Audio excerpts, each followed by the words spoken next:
Diabetes, मधुमेह यावर आयुर्वेदिक उपाय।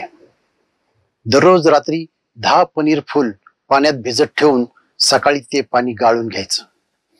जांभूळ पावडर, बेलपत्र पावडर, कारले पावडर, नीम पावडर सम प्रमाणात 1 चमचा घेऊन ते पनीर फुलाच्या पाण्यात मिक्स करून सकाळी उपाशी पोटी घ्यायचं।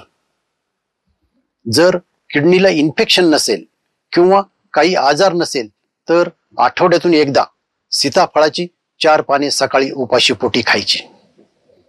दररोज दुपारी जेवण केल्यानंतर 100 ml गवती चहाचा ज्यूस घ्यायचा।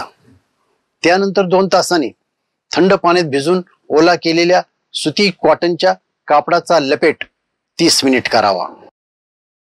संध्याकाळी जेवण करण्याच्या अगोदर 1 तास जांभूळ पावडर, बेलपत्र पावडर, कारले पावडर, नीम पावडर सम प्रमाणात 1 चमचा पाण्यात मिक्स करून घ्यायचं।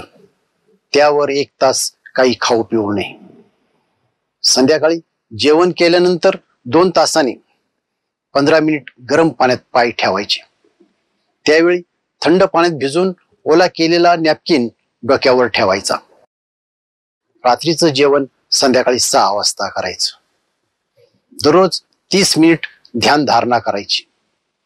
दररोज सकाळी 30 मिनिट सूर्यस्नान घ्यायचं। जर हा उपाय करायचा असेल तर तज्ञ वैद्याच्या सल्ल्यानेच करावा।